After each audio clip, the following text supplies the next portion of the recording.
What's going on, everybody? Welcome back to another episode of the AFC podcast. I am your host, Phil Cappadora, founder of the Astoria Filmmakers Club and currently the executive director of the Triborough Film Festival.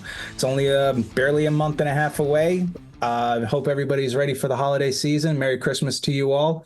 Season 3 of the Triborough Film Festival is blowing me away right now because this lineup is ridiculously amazing.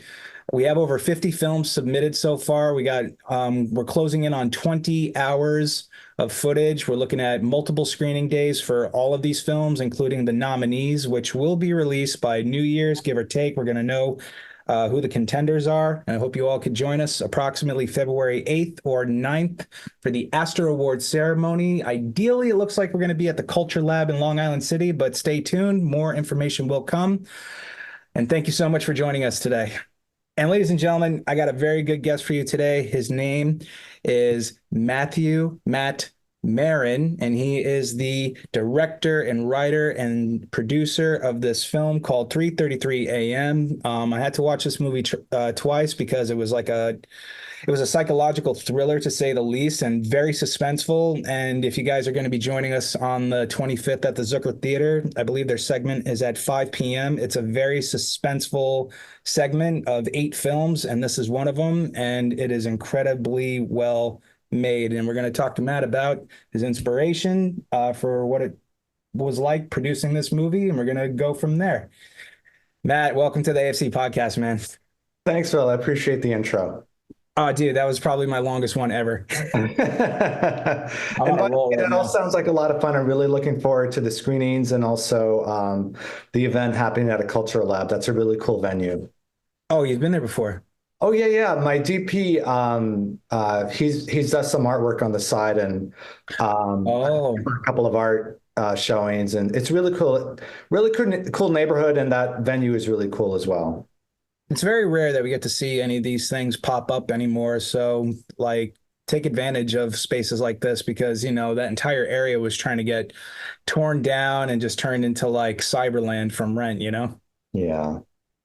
Which is really a shame because it's you kind of just lose touch base with humanity a little bit if you just work and, go to bed. Definitely. I think Queens has a lot of cool places that people don't know about outside the borough. So I'm glad that it's there. All righty. So you're a director and writer, and let's talk a little bit more about your film 3:33 a.m. Yeah, sure. So I'm actually a first-time writer, director, producer. This is the first project that I've ever made.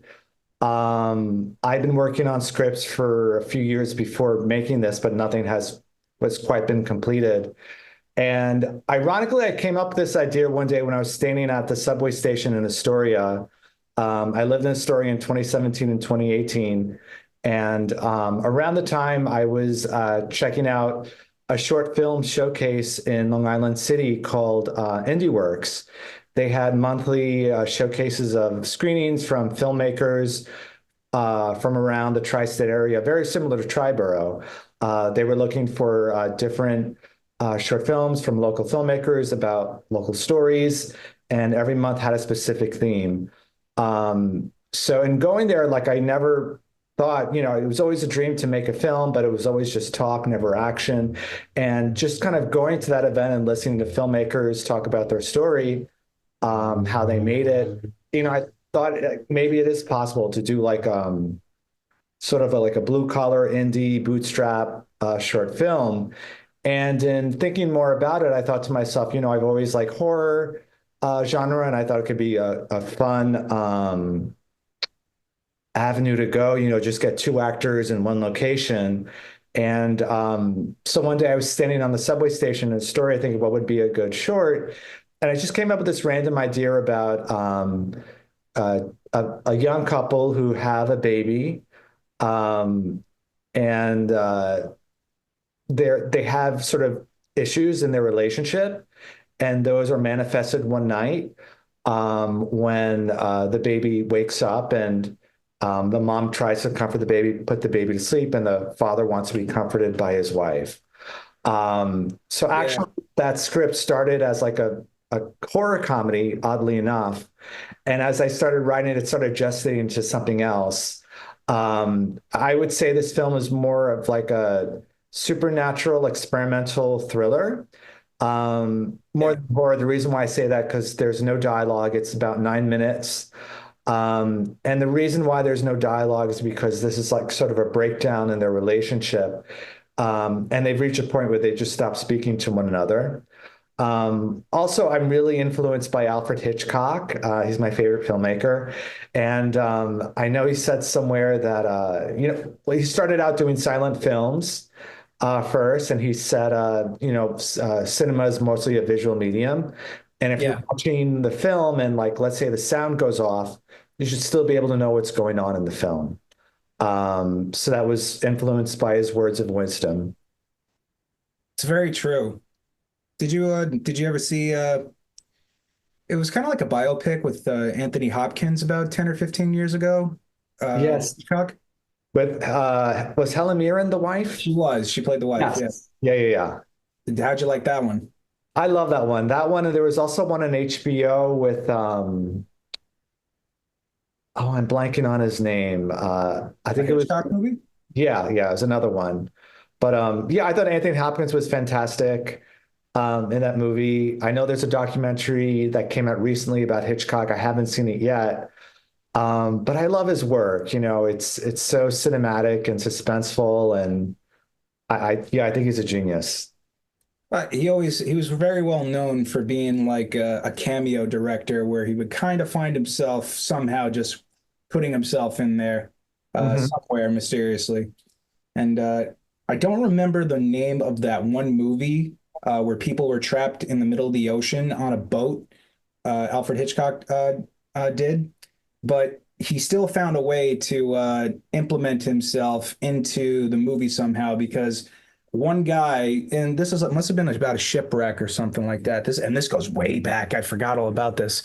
Um, Alfred Hitchcock was able to implement himself into this movie, not as one of the actors, but as sort of like a story in a column or like a front page headliner on the newspaper that one of the guys was reading. That Hitchcock was just like, he put himself on the boat, but a picture of him inside the boat with the guy just reading the newspaper as they were going adrift in the middle of the ocean. That's very clever. And Yeah, that, and I'm like, all right, so he can't sneak one past this guy. Like he's gonna find a way to put himself in there. definitely. If it were me, I would have played the boat. Do you have a favorite Hitchcock film? Yeah, I would say Psycho is probably my number one. All right, yeah. Um, I love Vertigo. I'm also influenced by this other one he did, Rear Window. That's one of my favorites. Oh, I'm wait a minute. actually, I know I've seen this movie, but I don't remember the actress who was the lead in that movie. it was James Stewart and oh, the very beautiful actress, the one with the blonde hair. No, Well, it's they gonna. were all blondes in his movie. Yeah, Um, they were all in black and white. Well, yes. except Birds. I mean, that wasn't, but still. Is it rear view mirror? Rear window? Rear Window. Rear window. Yep. Grace Kelly. Yes. I knew it. Yeah, I recognize her, but man, oh man, I haven't seen this movie probably since I was a teenager. Uh-huh. See, these actors and these actresses, like they were the best. Yes. You don't like beyond like nobody even comes close, not even today. Unfortunately, but it's just a totally different breed of people Yeah. Yeah. where they actually spoke to each other every day or said good morning, good afternoon. They all had like great manners. They dressed up every day, suit and tie. Ladies were ladies, men were men, and man, oh man, did it show on screen. Yeah. Yeah. Was that more like your favorite time in cinematic history? Was like in the 50s? I would say I think my favorite cinematic time would be in the 70s. I don't know if you ever read the book Raging Bull, Easy Rider, about the whole generation of filmmakers who came up during that time, like Mm-mm. Spielberg, Scorsese, George Lucas, Brian De Palma. They were like all friends with each other during Hollywood.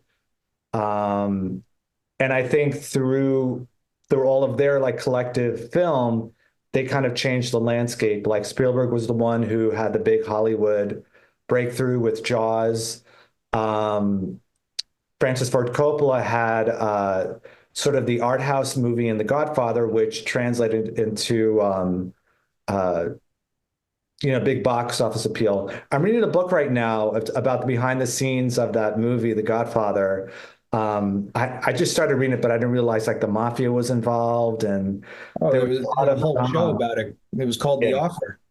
yeah. I haven't seen that yet, but I did watch it, and it really tied it all together. And actually, not for nothing, the acting in The Offer was actually really good. oh, cool. No, like you had these actors playing, these character actors actually playing real actors, and watching them while in character becoming the Corleone family, and you just saw this very well rehearsed, prepared group of actors absolutely kill it. Oh, wow.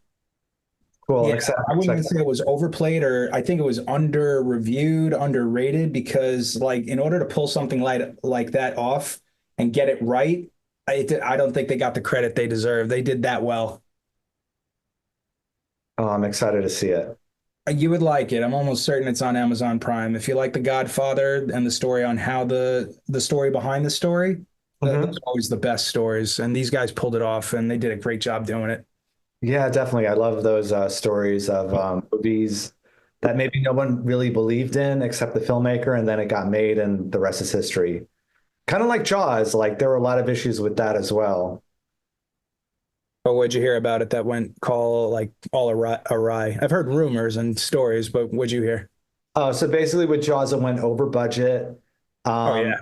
for him, you're not supposed to film on the water. You're supposed to do it in a sound set. The shark kept sinking. There were a lot of issues. I know recently there was a musical on Broadway. I forgot the name of it, but it's took sort of a Overboard, The Hook. So, but yeah. It was like the one actor whose son was in Jaws. yeah, He played the lead. I heard it got amazing reviews. Like it was a great run, an yeah, outstanding show. yeah. I don't think anybody knew it was going to be a big hit as it was. I don't know And if it was called even Bruce. Star Wars to a certain extent. A lot of people didn't believe in George Lucas. Um, Of course not. no one, I don't think anyone who saw it really understood his vision. But I'm grateful it all worked out. And not for nothing. Before E.T., like science fiction wasn't really like pulling people in. But in the Yeah. technology back then, it's like I'm not sure how they were able to pull off a lot of what they did with the special effects with ET, but a lot of it was really simple, like Mhm. like not even simple like special effects. There was more like literally just basic paint and frame by frame, old school style. Whereas when you had George Lucas come in, you literally expanded on a universe that we barely know about. Mhm. And they were saying like there was sort of like a not a spin-off, but it was actually rooted in folklore. Just did an episode where we talked a little bit about like folklore and the story of King Arthur, and it was Oh, literally sort of like an adaptation. It's almost like Jedi Knights, but it's like the Knights of the Round Table, and literally like what was happening in the Vietnam War at that time, just like the conflict. It just literally was parallel to what was going on. oh, that's cool. I didn't know about that. Yeah, well, I mean, you just hear things like I can never know if anything for certain, if any of these are absolutely true. I would have to talk to George Lucas himself and be like, all right, so can we just clarify some things? Because you now have a theme park, you got 10 great movies, you got incredible Disney original like spin-offs, things like that, very inspirational, fun Mhm. stuff. But like, where the heck did you come up with this idea? Like day one, like what was your imagination taking you through? And you Definitely. pulled it off and it made sense. Yeah. I think it was influenced a little bit by the series like Flash Gordon. Well, that might be Spielberg with like Indiana Jones and all that. Um, Yeah, I heard that rumor too. yeah, I'm curious to know what his inspiration was. I think Star Wars is a classic. I mean, people say like it was rooted in King Arthur, and I could see why. Um, And even today, it's just like the story of King Arthur. It works all the time because it's a timeless tale. But even the idea of just light, and that's like you're a weapon of light, and then it's a balance of good and evil, and how much evil could be in one person, and that's a Sith Lord, and then it dissolves into a balance of the Jedi Order, and then all of a sudden, there, it just there's it's like in perfect symmetry and balance, even though there's more good than there is evil, like per person, it's literally how heavy and how dark the dark side actually is, that it could actually balance out the entire universe within two people, whereas the entire Jedi Order could be thousands. Definitely. One of the things that really appeals to me about Star Wars is sort of a look at the Enneagram. I don't know if you're familiar with it, the Enneagram, the personality test. So the Enneagram is based on like a study of research. There are 9 different personalities. You would test to find out which one you are, but you're not just one. You might, everyone has a little bit of everything in them. Sure. So imagine like a circle with numbers around it. At Mhm. the very top is 9, then 8, 1, and then it goes kind of like that. So the 9 is known as the peacekeeper. And these are people who, at their highest state or at their healthiest state, are people who are very want to promote harmony, balance uh, among themselves and people around them. Average nines would be like a little more anxious people, while people who are more unhealthy nines would be kind of like passive aggressive and vengeful. And I read books about the Enneagram and its influence on movies, and it's believed that George Lucas is an Enneagram 9, and that comes through in his work. Because if you look at the characters and the arcs in Star Wars, the characters like Yoda and Obi-Wan would be considered Enneagram 9s at their highest or healthiest state. Luke would be kind of average, somewhere in the middle. And Mhm. Darth Vader would be like a very unhealthy 9, someone who's very vengeful. Because really, Star Wars is a story about war and peace. Um, Oh, the novel? no, just in general. Okay. I I'm haven't like, read War and Peace. I'm sorry, but great on audiobook, gotta say. but yeah, it sort of captures that. There are other Enneagram 9s we've seen in other kind of movies, but to me, that's like kind of a classic characterization within the that Star Wars trilogy of A New Hope, Empire Strikes Back, and Return of the Jedi. I didn't quite see that with some of the other ones that came out because maybe someone like a J.J. Abrams is not an Enneagram 9, like a George Lucas, that kind of comes through in his work. That's interesting. Yeah. Actually, that's a very interesting thing where you could actually, just out of curiosity, I never really thought like you maybe not necessarily want to poll somebody based on their personality type, but if it's really a big contributor to story structure and sort of like how well this director, his personality would mesh with the story you're trying to pull off, and then you could try to match it with the script you have. Mhm. I mean, like that's a curious thing. Absolutely. Yeah. So is it JJ that actually did the more recent Star Wars? Yeah. The ones with, I think episodes 8, 9, and 10. Um, Oh, like Return of the Clones or something like that. yeah, I think so. The more recent ones with, I think Carrie Fisher came back for one of them, Harrison Ford and Mark Oh, Hamill. wasn't that Rogue One? I think so. Yes, yes. I could be wrong. I thought, well, yeah, I know that was her Lucas did those introduction. prequels. Rogue One was actually yeah, that was more of a prequel because Carrie Fisher's uh CGI animation dub was actually implemented into that at the end. But I Yeah. must be thinking of, not, is it A New Hope, I think was her last film? Crap, this is gonna kill me. Now I gotta The look. Last Skywalker. Rise of the Skywalker, I think the last one. Star Wars. So the Clone Wars was 2008. So the Rise of Skywalker was 2019. Rogue One was 2016.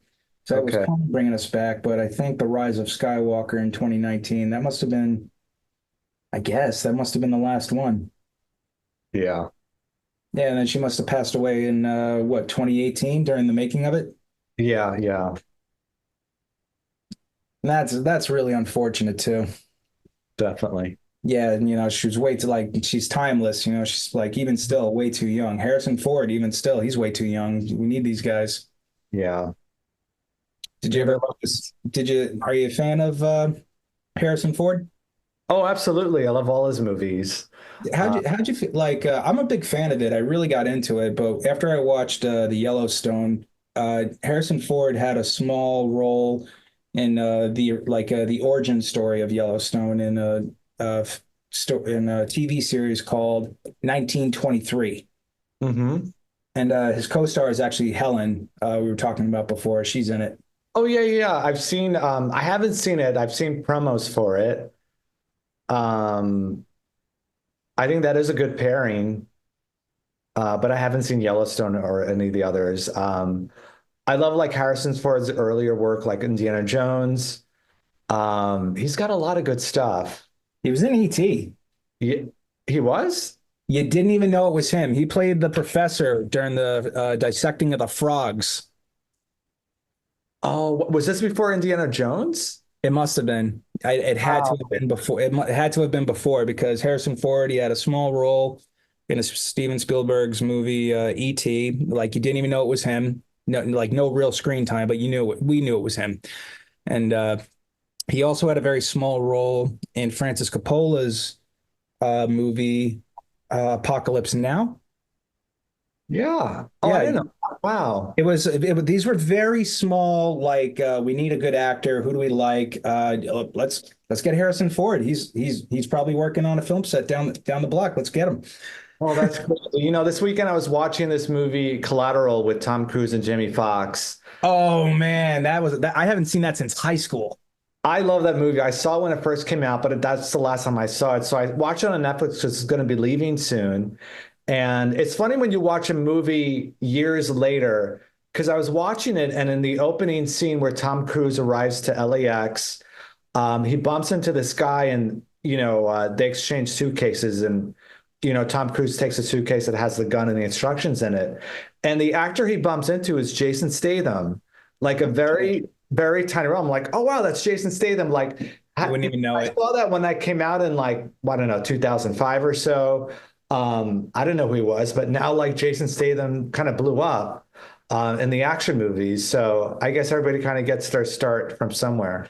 Absolutely. And it must have been right around that time that he just I think he did the transporter before Collateral, right? That's what it was called with Jamie Foxx, and it was about the taxi driver in the cab, and he's Yeah, assassin. Man, I haven't seen that in such a long time, but still, that was a badass hardcore movie too. That was cool. I loved it. Yeah, Yeah, like something like that. It's like back in the 90s when, things were like even the cameras were just a little bit different. It was more film. Somebody was eager and hungry and waiting and waiting and waiting for their turn, and they just had to make that movie. definitely. Yeah, that was fun to watch. And I think they did it on digital when digital wasn't really being used. And it was Mhm. nice to see Tom Cruise not being a hero, like being a villain for once. I thought he did a great job. Embark on your unique financial journey with Mid-Hudson Valley Federal Credit Union. Your aspirations, your milestones.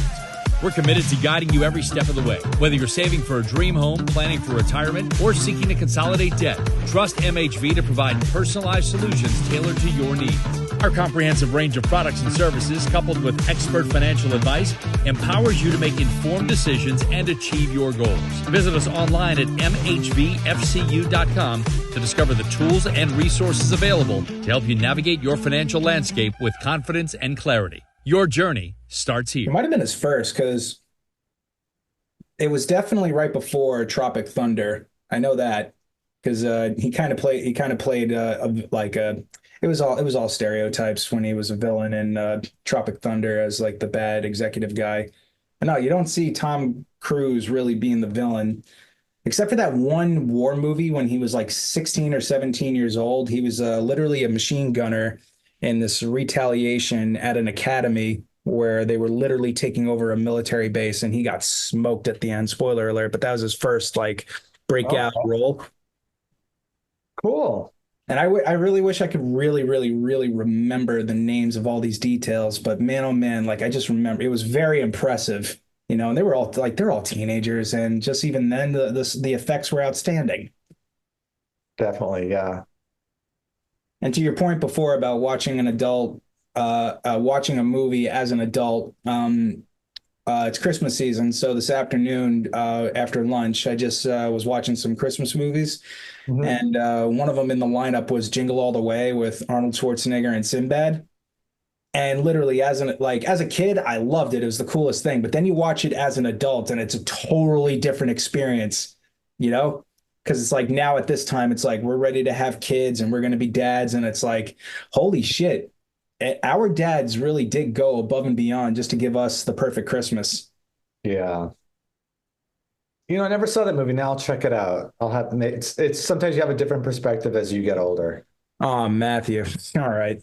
I want to know more about this Enneagram personality thing because just out of curiosity, did you ever take this? Because when I watched 3:33 a.m., and like, if this really is your first one, I got to say, hats off, because what you were able to pull off between the lighting and this was a very non-verbal role where sound and movement was the story.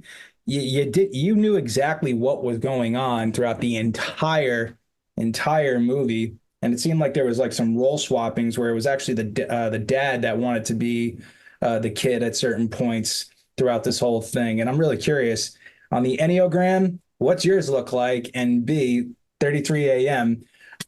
Walk us through that a little bit. And you don't have to give it away because I'm sure a lot of people are going to be able to get a chance to watch it in theaters. Yeah, sure. So Enneagram, so I'm a 9, but I also tested highly in a 4. I work with a life coach and he specializes in the Enneagram, and we took the test. I would suggest not doing any kind of online tests. Those are not accurate. And what you might learn, like, oh, okay, you might learn a more generalized approach about yourself. Kind of think of the Enneagram as like a blueprint, or I'm sorry, like a fingerprint. Your Yeah. numbers, everyone's going to be slightly different. Um, and with the Enneagram, you have 9 different personalities, but they're structured in 3 different groups. The first group would be people who are very instinctual, the body. Another group is more intellectual. And then the other group is more heart focused, like people who lead with the heart. Okay. All of them have different wants and needs. I would say the 9 strives for peace and harmony. Um, the Enneagram 1, which is the reformist, strives for fairness and equity. The Enneagram 2, which is the helper, strives to help people. The 3, which is the achiever, strives for excellence and achievement. Very goal-oriented people. Okay. The Enneagram 4 is known as the individualist. A lot of artists in this group, they strive for uniqueness. So think of people like Tim Burton and David Lynch. These are people who may not fit into a certain box. So as filmmakers, those are like your Enneagram 4s. The Enneagram 5 is the investigator. These are people who like to research, and they usually specialize in a certain type of niche. Um, I can't think of a filmmaker right now, but I'll get back to that. The Enneagram 6 is the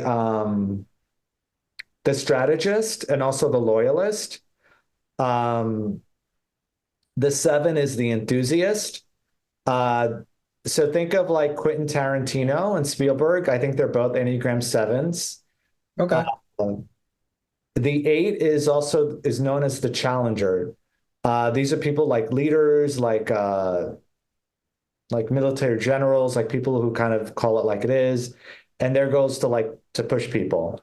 So each Enneagram is very unique, and all of them have different levels where people are at their healthy level, average, and then unhealthy.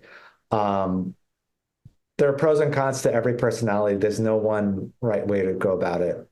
But yeah. That's a curious thing. Like, if you wanted to get a really good, accurate depiction of somebody's personality, uh, what's their frame of mind have to be going into it? Like, in a stress-free environment, like maybe they've been on like not to say like they just like had a traumatic experience, like a loss of a family member or something like that within a month, but just something that would actually, knock out all the other variables on average where they're in a very stable state of mind. And does that have any impact on the Enneagram results? It's funny you say that. I pick up on people's Enneagrams in stress-free environments, like with coworkers, because everyone reacts to stress differently. So, for example, the Enneagram 7, known as the enthusiast, they're people who are very happy, cheerful. They want everyone around them to be happy. And their biggest drawback is they have issues expressing sadness. So they try to repress it. Oh, I don't know if you ever saw that Pixar movie, the one with the different feelings with joy. oh, I what that was In and Out. Yeah, in and out. So joy is a classic case for Enneagram 7. Okay. Um, yeah, because I work with someone like that who I remember one time we were talking about a sad story, and then she quickly wanted to change the subject or find like a positive spin on it. Like she didn't want to talk about that. That's a classic Enneagram 7. And you also see the Enneagrams in like different movie characters and even action comic book characters. Like I would say the Incredible Hulk is inspired by Dr. Jekyll and Mr. Hyde. The author of that would probably be an Enneagram 9 because Enneagram 9s, even though they seem very peaceful on the outside, some of them do repress their anger, and it's going to come out in certain ways, you know? I really like that. Yeah, yeah. How'd you find out about this type of trait personality thing and even the study of it? I guess I just like to read about it. It's kind of fun. I think that there's a book written by, got it here somewhere. I do like Uh, the book collection.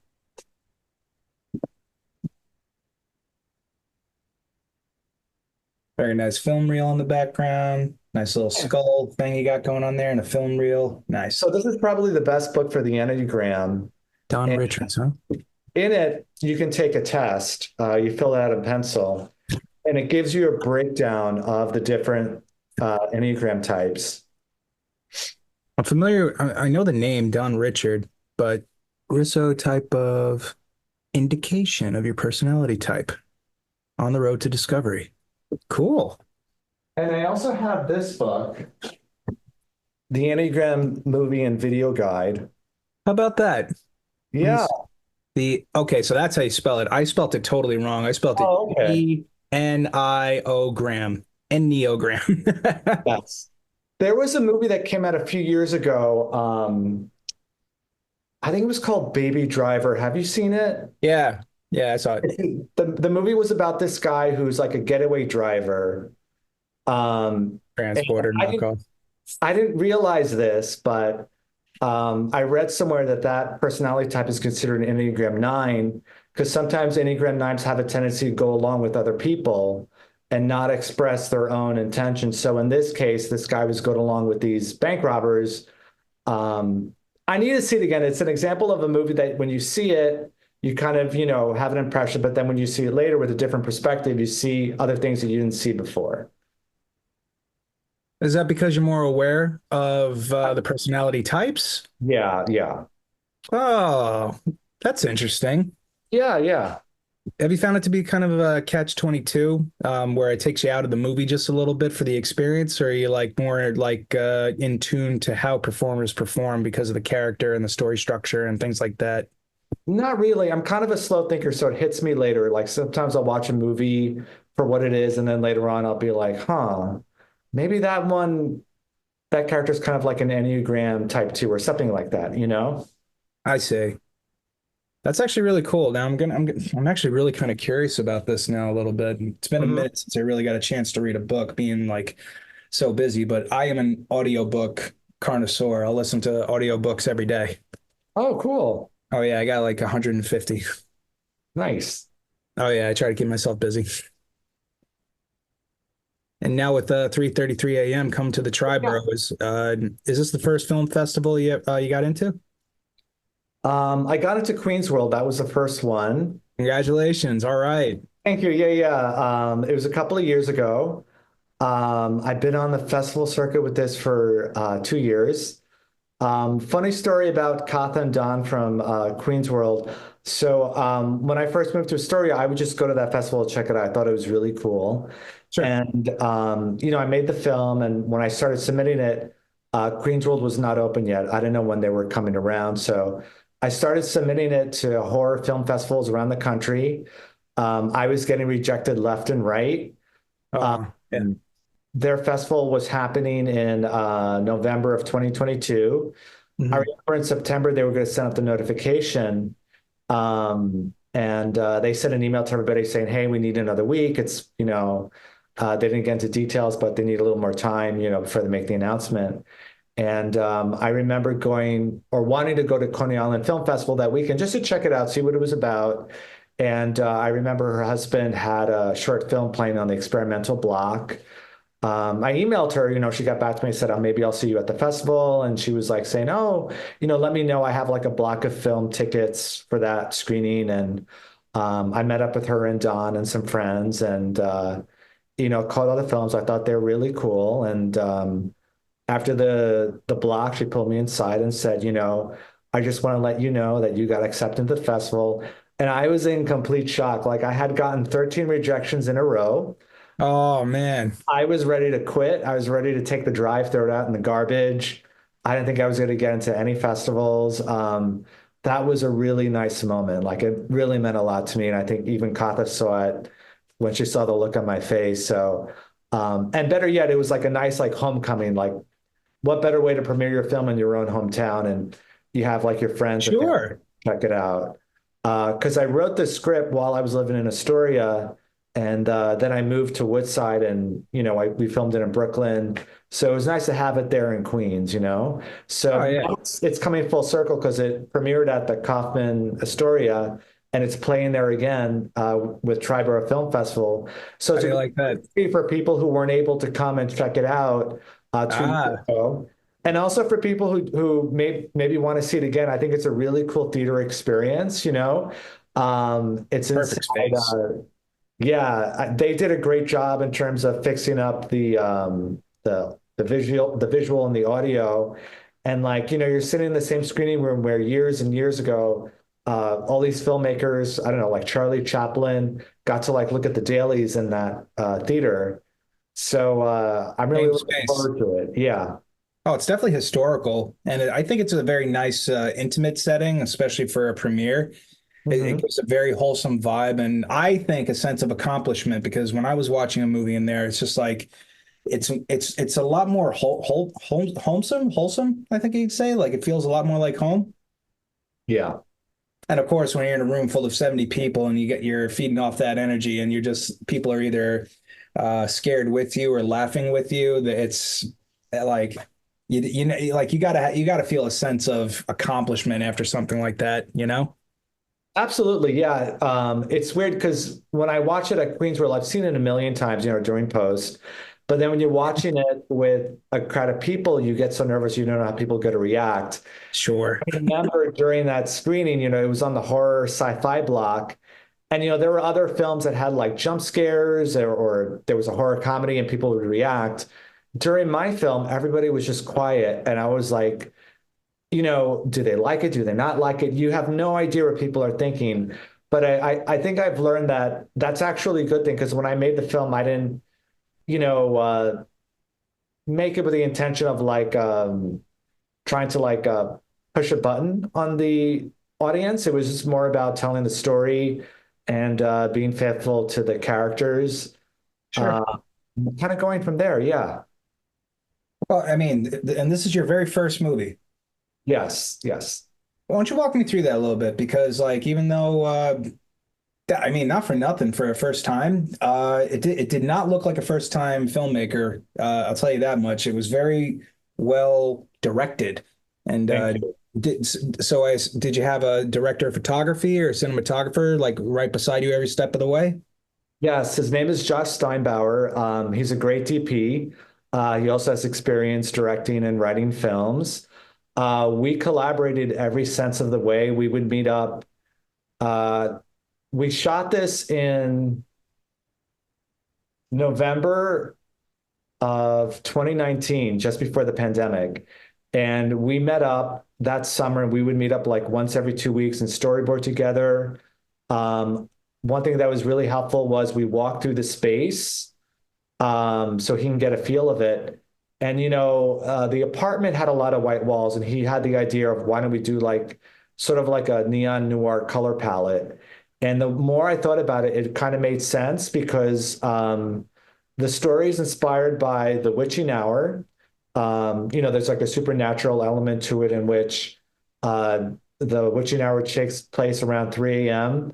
I was wondering a little bit about that too, because I'm like, Yeah. all right, let's see where this goes. But yeah, please, like, carry on. Not to Yeah, interrupt. so the witching hour, it's believed that Jesus died on the cross around 3 p.m. So, as an antithesis, sort of like the antithesis of that, 3 a.m. is considered like the witching hour. That's when, like, according to folklore, like witches, demons, and other supernatural entities are at their most powerful state. And that's when the line between our world and the supernatural world is at its thinnest. Okay. You hear a lot of stories like folklore, of witches and hauntings, like people waking up and being possessed during that time. But there's also a science element to it as well. Okay. Around this time, that's when the body is at its deepest sleep. And if something were to like maybe wake you or jolt you, you might wake up feeling like in a state of unease. So a lot of people wake up during this time and they think that, maybe it was a ghost or something or a spirit. It could also be other things like, your body is going like REM sleep. So something like the slightest thing like might trigger you and you might wake up from it. Also, it's believed that dreams are at their most vivid state during this hour. So that's why I want to do like this sort of neo-noir color palette. And if you watch the short film, you'll notice that the colors get saturated and a little more colorful as it gets a little more darker. So I sort of wanted to play on that dream element of the movie. I'll definitely circle back and pay a little bit closer attention to the progression of the lighting because I definitely noticed the film noir element, but I don't remember mentioning or even like when I did a little bit of a review, I'm sure that even like the use of the lighting, I'm sure I mentioned something, but sort of like the progressive usage of it, whether it was dimmed or brighter or more drastic or darker. Yeah, the colors become more saturated as it progresses and becomes more darker. I worked with a really great color grader named Ricardo Madan, and we used those Sony AX cameras. I don't know, the smaller ones, they're more agile. I know it was a huge challenge for him to like kind of Get the get shot. the colors saturated, because we weren't using those RE cameras where you can do whatever you want. But he did a fantastic job. I was amazed with the work that he did. Oh, so you didn't use more gels or flags to make it seem like, Oh, no, no, no, we did. So on during the shoot, those colors that you see, they came from like the gels that you put over the lights. sure. Also in the living room, we used that big LED panel. And the different colors that we picked, blue was like more of a masculine color for the father character. Red has kind of a central color. I don't want to give it away toward the end, but the use of violet is like more of like a supernatural type color. Uh, Okay. yeah. I didn't know that because it seemed like I noticed it was like a purple and red uh, Yeah. most of the time, but did it mix into more of a violet or like an indigo at any time, or is that too bright? Um, Geez, I don't remember. I don't think so. I mean, all the colors you see was how we filmed it, and there were some yellows too. I think Ricky just went in and played with it and like made it like more saturated and kind of dreamier as it went on. How'd you find your actors for this? So I had been going to the Jacob Kruger studio to learn more about screenplays. And they used to have once a month like reading series with actors where they would bring in actors in and they would read scripts, like 10 pages of people's scripts. And if you liked what you heard, they would come back again and read the next 10 pages of your story. And Mila was one of the actors who came to the studio, and I kind of always had her in mind for that role. I thought she was fantastic. Adam was another actor who came there as well, but he had moved back home to North Carolina. And around the time when I started casting, I heard through my screenwriting mentor that he's back in town. Maybe you should reach out to him. And I thought he was great. He's like an expressive actor. Sure. She's a little more subtle, and that was perfectly what I needed for those characters because he's a little more outgoing, while she's more in the background. Did you have to get an Enneagram analysis? No, not at all. But one thing that did help us out is So I mentioned earlier that Josh and we walked through the space. We talked about how we were going to film it. We also did blocking with the actors a few days before the shoot. And that was very helpful it was just me, the actors, and the DP. We kind of walked through things, and I thought that was really helpful. One of the biggest challenges we had was, I didn't realize this, the apartment had a lot of like narrow spaces. We were working with a lot of like big like lighting equipment. So of course it takes a lot of time in between cuts to like move things around. That was something I didn't know about. I was just kind of learning things on the fly. Another big challenge we had found an AD who at the last minute who we thought was going to be great. Unfortunately, she had a family emergency and she couldn't make it for the shoot. We found out this like maybe less than a week before the shoot. So we had to find someone last minute, but the biggest hurdle was figuring out the schedule of the shoot because we had 83 shots within 2 days. Hey. Within tight, some tight areas. Wow. These actors, they must have, all right. Yeah. So there was a lot of shifting things around. And also, I'm a first-time filmmaker, so I don't know what I'm doing. I figured this out as I'm going along. So one of the things that I learned was the DP, the producer, I'm dealing with everybody individually, but not as a team. And, I brought everyone together. The crew went out for drinks, maybe a couple of weeks before the shoot. But I would have liked to have everyone there together more, something learned for the next shoot. Sure. Because like there were, some things that I was trying to pick up on. I mean, this is kind of like my film school in a way. There's no better education than experience, man. Absolutely. Yeah. So, when I look at the budget, for this film, it did go over budget, which is fine. I crowdfunded, it covered 70% of the production. Post-production came all out of my pocket. That went over budget. But when you think about it, like this is what you would pay for film school anyway. Sure. And now I'm looking at going to pre-production for my next 2 short films. One is a short horror film, one is a dark drama. And I saw the budget for one of them and I was like, oh my God, it's like double what it was going to be, for this last one. But sure. I'll talk to the producer. We'll figure out ways we can like bring it down. But again, I'm sure there will be, I will have to self-finance part of it. But it's like my film school in a way, No, I get it, man. And like our filmmakers club is actually a nonprofit, so we could solicit donations if you need help. Oh, okay, cool. Thank you. Yeah, like that's basically the resource on why it is what it is. It's here as a resource for all local independent filmmakers in the area. Oh, cool. Do you also like provide any resources or connect filmmakers with like say for example, the short horror film involves like a monster, so it might need some puppetry and design. I don't know if you or anybody else would know somebody maybe in the city or could be somewhere else who would be able to help out with that. There's definitely puppeteers in the network. Oh, good. No, Okay. no doubt. We have over 1,200 on our Facebook group now, and Wow. yeah, like during the pandemic, it was barely 300, and when it first started out in the first couple of months, there was barely 60. So in 5 years, it seems to just compound. And naturally, I tell everybody in the Triborough, it's like this is a resource. This is what it's for. If you wanted to join the Facebook group and just start networking, of course, we have our events where you could shake hands and meet people, and then it's just word of mouth when people need help. And then Yeah. like it's like there's a lot of activity that I don't know about, but it's all like in the central hub between the Facebook group or the email blast. So people are using it to the to the best of its ability because the volume of people is there. Oh, that's awesome to hear. I didn't know that. Oh yeah, and we got one. I think it's called Daddy's New Roommate, where they used puppetry, like a decent amount of puppetry in this short film. It's not. I wouldn't like. I would. It's a comedy for sure, and it's Oh, kind of. yeah, I saw it. It's from Patrick, right?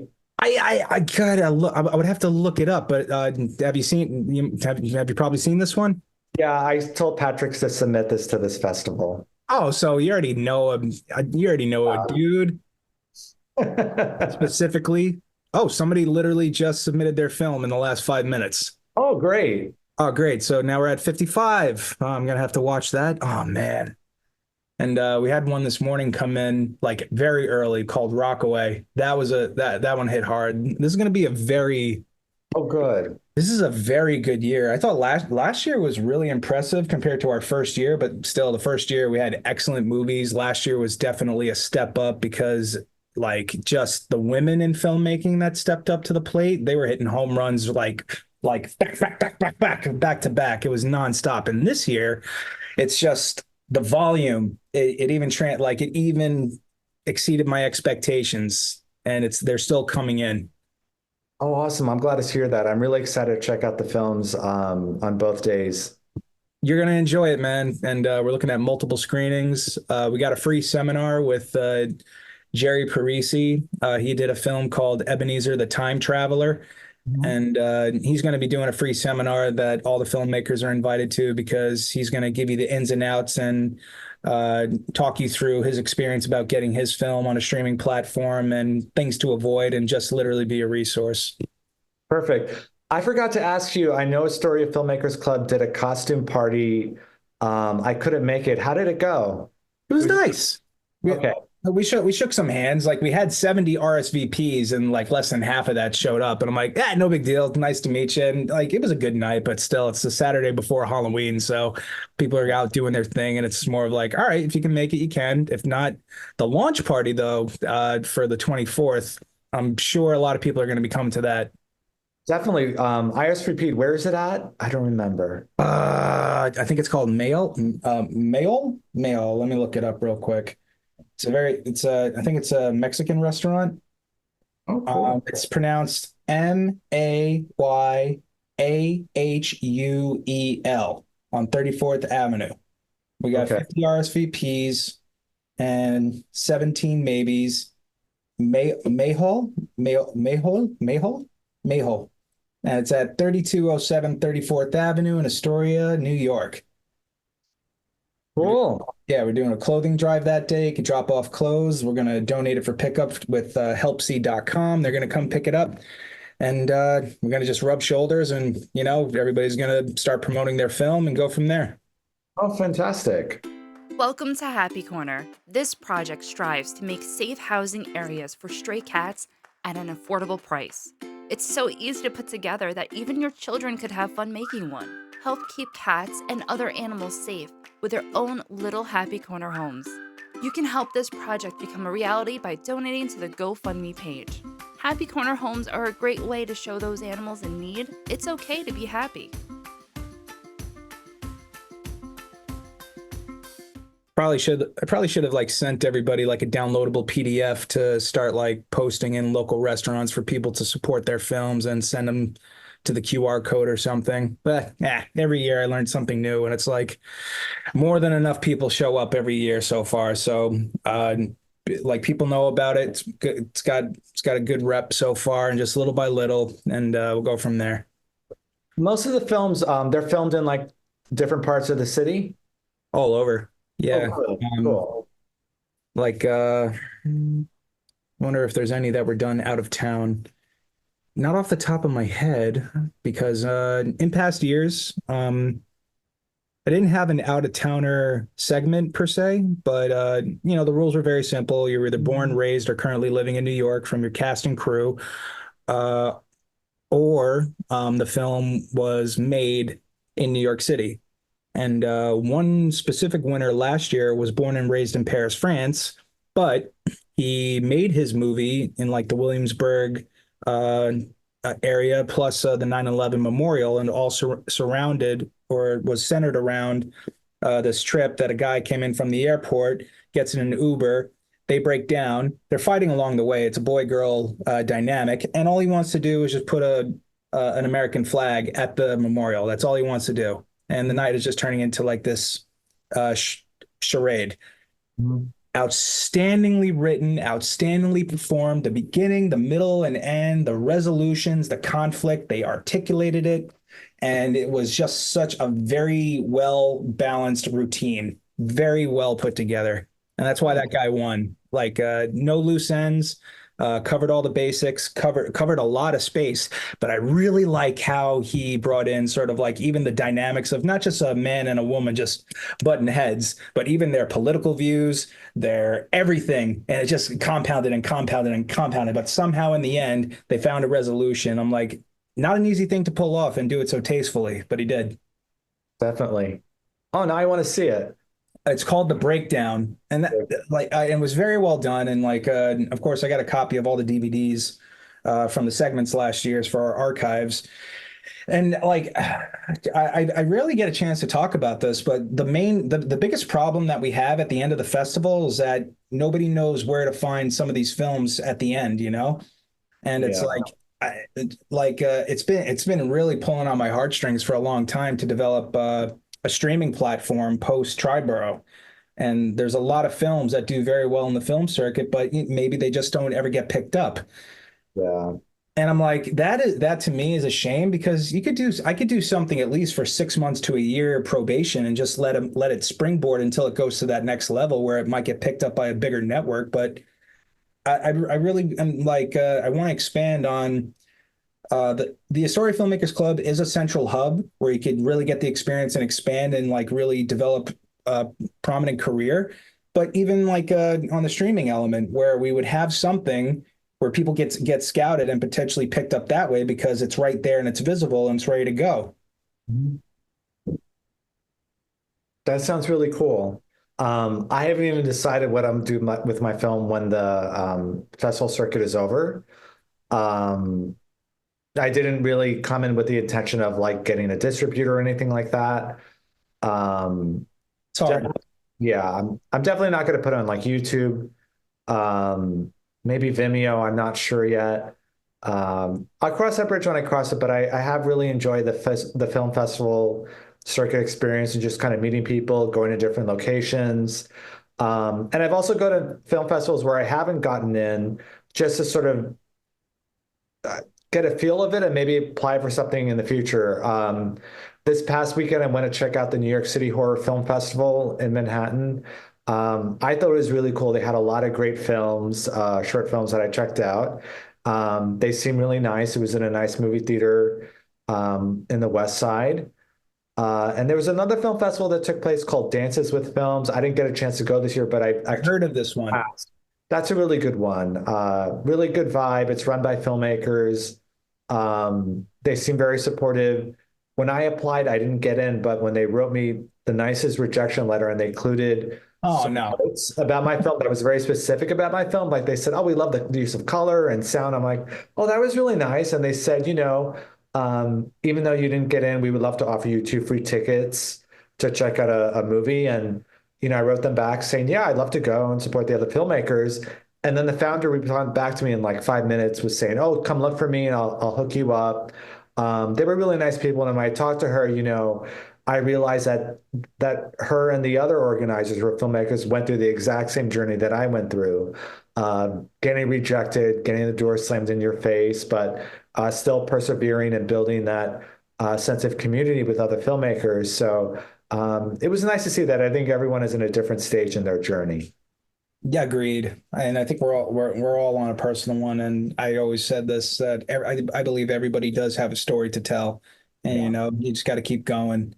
And Mhm. it kind of reminded me when you were saying that, because when I did a podcast last year, I did a follow up with one of our winners from the Triborough, and that was a filmmaker by the name of Pat Mitchell. And he did a movie called Apples, Oranges, Lemons, and Limes. And in year one, it stood out amongst the entire festival. It was out. It was out. It was very, very well done, put together, like just symmetry, balance, genre. It was also a film, neo noir film, and it was excellent. And it's currently on Tubi. And two things. He's currently, I think, filing for a Guinness Book World of Record of most nominations and most wins ever for an independent film. And he's probably going to get it because he's got over like 300 wins now, like Wow. like nationally and internationally. But when he told me a story about this one where he got rejected from a film festival where the director had to write this guy a letter because of how bad he felt that he could not accept it and why. I don't know the details, but it's like, I mean, oh, I can't even imagine how hard that must have been to write a letter like that. It's one thing if you don't have the room for it, or it just didn't quite measure up to a certain standard, which I'm like, bro, you're out of your mind if you believe that. And I don't even want to assume what was written, but if you were to watch this movie, it's currently out on Tubi, you would see, you would see a champion filmmaker film, and it was done for less than $1,500. Wow. That's cool. It was like just literally a grand slam, step up to the plate, probably struck out a few times, but once he made contact, it went 50 feet over out of the park. Nice. Definitely check that one out. Will do. And that horror film festival, was it more like because it didn't quite hit the mark of horror per se? Yeah, I think that's probably why it may have gotten rejected from some of the other ones. It doesn't really fit. Um, Type. yeah, yeah. I guess you can say mine's like more horror adjacent. It's screened at some festivals, like it was in some dramas, mostly the horror um, blocks. It's not really meant to be scary. It's more meant to feel unsettling when you watch it.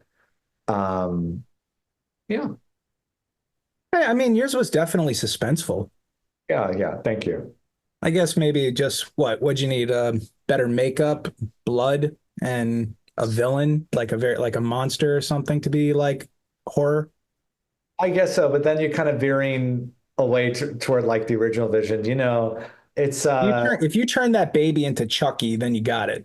yeah, exactly. And that could work. There's it could work as like a horror comedy. Take the same story but change it around. Yeah. Yeah. And now that you kind of like got the experience, you're going through the film circuit, it's been almost 2 years. You got anything maybe next that you want to work on? Yeah, so I have two short scripts that are completed that I want to get shot. One is a dark drama called Confessions of a Peeping Tom. The other is a short horror film called Coney Island Jellyfish. So right now I'm looking at the budget with the producer. We're going to meet up probably at some point over the next 2 weeks, and he's going to give me a budget breakdown. We'll figure out, where um, we can maybe reduce the price, and then maybe I'll start doing a crowdfunding for one of them. Still need to do like location scouting. I think one of them is going to involve, like a creature of some sort. The other one might be a little bit more bootstrap friendly. And then other than that, I'm also working on some other short scripts at the moment, mostly in the horror and dark drama genre. I have some features that I'm tossing around here and there.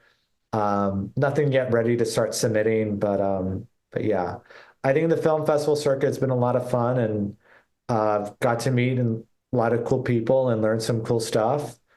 Um, I didn't know anything about it when I first got into it. I was just kind of submitting to submit. And I think you have to come at it being a little bit more strategic Sure. with your approach. Um, yeah. Yeah, I can't even like I started like pre-production on my first this past year, and even to get like the permits is a pain in the ass, and like the workers' comp is a pain in the ass because I'm not doing little ones. I'm doing actually like significantly complicated ones, and there's the old saying, four green houses, one red hotel. I should be focused a little bit more, and I probably will, just not to pivot, but just start like really getting the rust out and getting the experience. Start out with the little tiny ones that I have because we have tiny ones and they're a lot cheaper to do. But they say like do four shorts before you do one feature and just get the experience of what it looks like to assemble anything up to 60 minutes. So even if you did four movies at 15 minutes a piece, or three at 20, or four at 20, you're now like really feeling out story structure. And then you can put all that together into one masterpiece. You're absolutely right. I definitely feel like I have a lot more to learn. 3:33 a.m. was filmed a long time ago, so I definitely feel like I need to get not only the rust off, but there's a lot more that I need to learn before hopping into like trying to do a feature or even a short film with a lot of any kind of special effects or puppetry or anything like that. But yeah, yeah. I also want to do like a micro short. I don't know if you ever go on YouTube, but I see really cool 1 minute shorts all the time. Really? No, I used to like I see a lot of like nostalgia Vine videos coming back once in a while where I'm like, these were very smart and funny and creative, and it's a shame that it didn't quite stick around that long. But Mhm. you call them micro shorts where it's 60 seconds? Yeah, there are some film festivals that'll take a micro short or have a special category for them. They could be 1 minute or even 3 minutes. And there are some cool ones I've seen on YouTube. I mean, you can shoot them in like a day.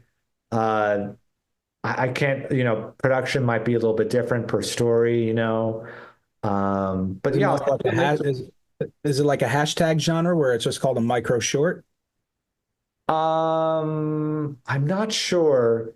There are, Just to like find them. yeah, yeah, yeah. There are some film festivals that are dedicated to micro shorts, and some of them have that category as well. I Um, thought about that, and I'm really starting to hear about that because when I opened up for trailers to be submitted, my intent was literally just to promote movies coming soon, yeah. especially for local filmmakers. But apparently, there is a category for even awards where they're like trailers, like how well is your trailer put in. I never would have thought of that because it's like when you think of a movie, you're looking for a narrative, and I know there's Yeah. an art to having a really good trailer, but I just didn't think that they would be recognized with such notoriety. Yeah, it's true. I guess those trailers fall in the proof of concept category. 2 years ago, I was at Austin Revolution Film Festival, and they were showing trailers for movies that haven't come out yet. And one of them was for a documentary about this. It was like a punk rock club somewhere in Austin. It's called Bloody and Bruised. It looked really funny. I've seen the trailer. It was all over the festival. It won an award. It was a really cool thing. And now this documentary is premiering this year. It was at the San Antonio Film Festival. I didn't get a chance to see it, but hopefully I'll get to see it in Austin next February. It looks really cool, and then like it's a good way to build buzz on the circuit. It's hard when you're an indie filmmaker and you're making like a documentary or any of these films to generate buzz. So yeah, that can kind of work. Like when you think about it, like let's say you're going to make a horror film festival, I mean a horror feature film. What if you put together a trailer first and then you start working on the feature later? That's what I think the filmmaker of Marin did. I don't know if you saw the experimental feature film. Were Uh, they just trying to put together a sizzle reel to gain interest? Was that the point? he did a really creepy trailer. So it's the movie, it's a feature length film. It's about 90 minutes. He only spent $15,000 on it. It's filmed inside his parents' house, and the premise is very simple about a brother and sister. One is 6, one is 4. They wake up in the middle of the night and they find that all of the doors and windows are missing inside their house and the parents are gone. And Oh there's boy. something very demonic going on in that house. And the movie, it has like a 1970s kind of look to it. And it's very experimental because when you're watching the film, you're not looking at the actors, you're looking at their point of view. So it's very experimental. Like you're looking, around the room. Things might appear or reappear. It's very, very creepy. The movie may not be for everyone because it's very experimental, but what helped get him buzz was the trailer. It was so creepy. And I listened to him on interviews, and I know he got the distribution deal through Shudder. But I think for him to get into film festivals, getting that buzz, like getting into Fantasia in Montreal, sort of helped solidify that deal with Shudder and get that release date. And I saw the film in IFC. I thought it was really cool. When you think about it, he only spent $15K on this movie, one location, a couple of actors. It may not be for everybody because the film looks very like grainy. Mm-hmm. Deliberately, so you can't really get a good look at what they're looking at sometimes, which is kind of good. It's disorienting, but I think that trailer really helped him out because he did say he shot the trailer as he was cutting that film to help. Okay. Is it currently on maybe YouTube right now? It's streaming. I think it's on Shudder. I'm not sure. It might be on Hulu or something. It's called Skin Amarink. Skin Pomerink? Skin Amarink. SKIN AM. Are you going to IMDb right now? I'm looking on YouTube to see if it was there. Skin, as in your skin. Yeah. A.M. Pomerink. Yeah, Skin Amarink.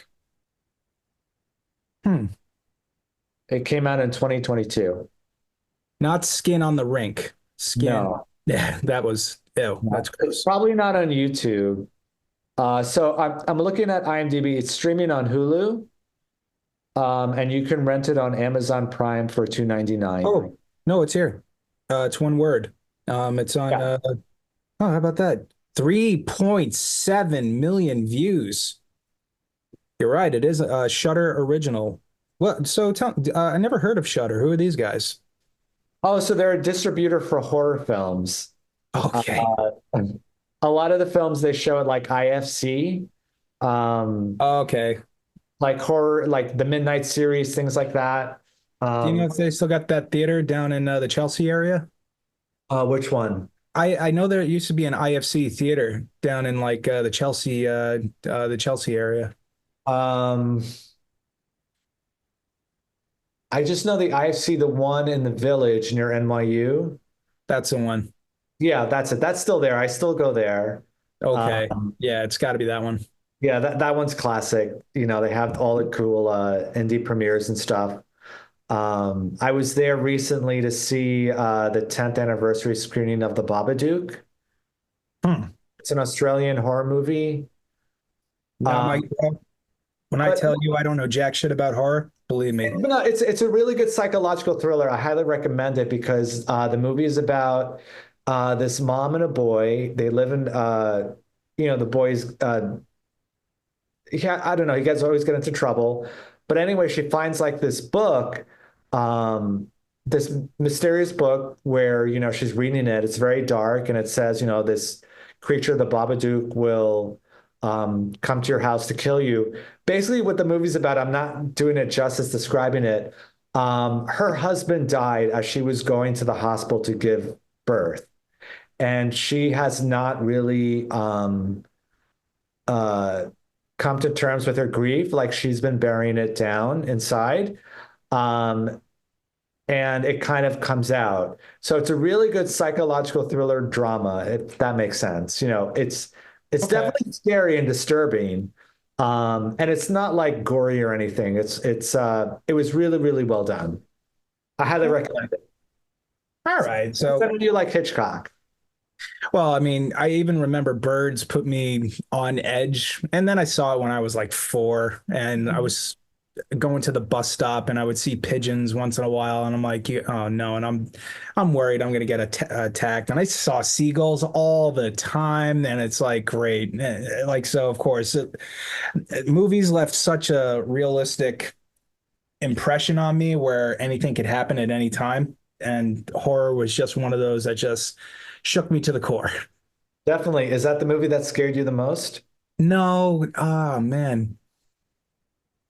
If I could even think of movies that I must have blocked them out because I remember my cousin used to just thrive and love anything horror. That's the only thing she would ever watch. And I just wouldn't be anywhere near her. Like I was terrified of Chucky growing up. I Yeah. saw like even with the puppetry, walked in on some scenes accidentally with Freddy Krueger's when my older cousins were watching it, and they were like 13 at the time, and they loved it, and they're all girls having like a scary movie night, and I'm walking in, and it's just like, turn around, and even like Jason, there were times where I would watch it, and if it was on TV, like now. I could appreciate it a little bit more because when you have a filmmaker's perspective that you know that it's not going to hurt you and that there is a real craftsmanship in the art of special effects Mhm. there like there's there's a creepiness to it and there's like a ugh. But then it's like you gotta respect the grind with these guys a little bit because to pull something that off convincingly and tastefully, that's just the genre. And I could definitely appreciate it now as an adult, but man, oh man, as a kid, like it didn't matter what it was. Definitely. I can't now. I'm probably gonna think about it for a while, but I can't remember that if there was something that ever scared me. I remember I was terrified of the movie Critters or something like that because Critters. they turned themselves into this giant ball I remember that. and then they ate somebody alive in the moment of 2 seconds, and I'm like, ah! That was wild. Yeah. I was fine with the Wizard of Oz and the flying monkeys because I thought that was the coolest thing in the world. She went flying. Not didn't phase me. But that shit, when you had these guys eat somebody alive, like I was terrified. And then like even arachnophobia, watching that scared the Oh, hell out of yeah. me. That was a serious spider movie. I'm That scared of spiders. That definitely scared the shit out of me. yeah, like I get it. You don't want to get bit by a spider. Even today, it's just like if I see one, I'm like, don't you fucking bite me, you. And like I just would freeze. But man, oh man, I like oh, just scary shit, man. Where it's just like I can't even go in a haunted house, like Yeah. things like that. Tried it a couple of years ago, because a girl I was dating at the time was doing this horror haunted house. Outstandingly well done and performed, no doubt about it. But I had to walk 40 minutes through this entire thing. What a beautiful experience. But man, oh man, the theatrics, and I was like shitting myself the whole time. Definitely. Yeah. Yeah, my stomach was in a knot the whole time. But God bless you guys for actually loving that stuff and producing it because it's definitely not easy. But man, oh man, I'm sorry. It's just not for Phil. Of course. Anything but that. Anything but that. Well, Matt, before we wrap things up, if anybody wanted to ever like get in touch with you, where could they find you? Yeah, I think the best way to reach out is through Instagram. My Instagram handle is mattman_rises. I also have one for the film, 333 AM _short_film. I'm looking forward to being at the festival. Hope to meet people at the party. I'll be there for most of the screenings for that weekend in January and February as well. And yeah, looking forward to this Tribera Film Festival. I think it's going to be a lot of fun. Can't wait to see all the different films from New York City. And it's going to be like a nice homecoming. It's earlier I mentioned I wanted to get into filmmaking because I was going to this, uh, it was called IndieWorks. It was a monthly film showcase for New York City filmmakers that had New York City stories. This reminds me a lot of that. So I'm really grateful for Triborough. Oh, dude, thank you so much for being a part of it. And I was just out of curiosity, like filmmaking, like is it more of a hobby for you? Is it something you want to do full time? Definitely, yeah. My full-time job, I work in public relations. for a firm that represents architects, designers, product manufacturers. So there's a lot of storytelling involved, which is cool Sure. for my clients. But yeah, I would love to branch out and do more of this short films, screenplays, eventually feature-length films as well. And all your coworkers, how do they feel about your artistry? Oh, they were all really cool and supportive. Honestly, like I was a little bit nervous. I wonder how people would perceive it. Is he looking somewhere else? But I mean, there are a lot of other people who have side things as well. I think at the end of the day, as long as you do your job and you do it well, that's all that matters. Oh, good. Well, I'm glad they're supporting you. And yeah, of course, like everybody knows who the bad worker in the firm is. Yeah, Just don't be that guy, right? absolutely. So before we wrap things up, I always end every show with a segment called "The Right Words at the Right Time." Okay. So when I was first starting out back in like 2000, summer of 2008, right around that time, I was doing Shakespeare in the Park, and I was reading this book called "The Right Words at the Right Time," and it was basically just a collective of all of these interviews of household names and people you would know today, like Mel Brooks, Michael Jordan, Shaquille O'Neal, the Clintons, people who were famous or became famous somehow. But once upon a time, they were just everyday, ordinary people, just like anybody else, just trying to find their way in this world. But I wanted to ask you a similar question that they were asked because we never know what's going to happen to some of these filmmakers on the podcast who just might get that big break. So I would like to ask you that exact same question. So, Matt, has anybody ever given you the right words at the right time that have always stuck with you, that got you through everything that you've ever encountered, through thick and thin, for better or worse? Or is there anything that you would like to share in your own words?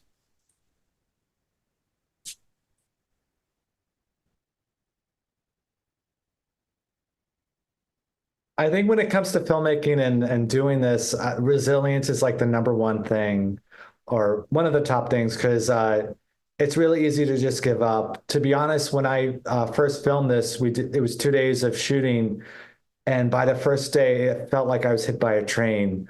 Uh, there were a lot of different things that came up. Kind of learning this as I go along. There was a lot of things I didn't know. And when I woke up the next morning, like I was like, do I want to go back? But you go back, you just do it and you get it done. And things went so much better on day two. And I'm sure if there was a day three, it would have gone even better. So things always starting out never work out according to plan. But I think if you just stick with it over time, you'll just get better. Very well said, man. And just to like add on top of that, I always I never really ever got to share this, but one of my senseis just like, he really worked with me to like get me back on track in my mental health, right? And I paid them a really good compliment when I showed that I was really improving, like in the sport, that, when you train with the best, you're going to get better. Mhm. Absolutely. But to your point, yeah, you got to be resilient, and honestly, you got to trust yourself. If you find joy in doing this, then stick with it. Absolutely. Definitely. Matt, like all my best, brother. I'm pulling for you. 3:33 a.m. It's going to be playing at the Zucker Theater. I believe you guys are in block. I think you're in block D for the 5 o'clock segment that day. You got a great lineup. There's 8 films being shown for about 1 hour and 30 minutes total. Excellent presentation, very suspense, very thrilling. You guys are going to have a great experience. Be sure to visit www.astoriafilmmakers.org. Click on the Triborough Film Festival link, and you're going to see all the information of the films coming up, the locations, and of course, click that ticket button for more and more details. You'll see all the posters and the rosters on what's being played and what time. And that's about it, my friend. Thank you so much for coming on the AFC podcast. Thanks, Phil. Thanks for having me. My pleasure, buddy. And I'll leave you with this. Wherever you go, in all that you do, always remember to never forget community, creativity, and joy. Absolutely. Have a great one, man. Good night. Thank you. Take care. Ciao. Bye.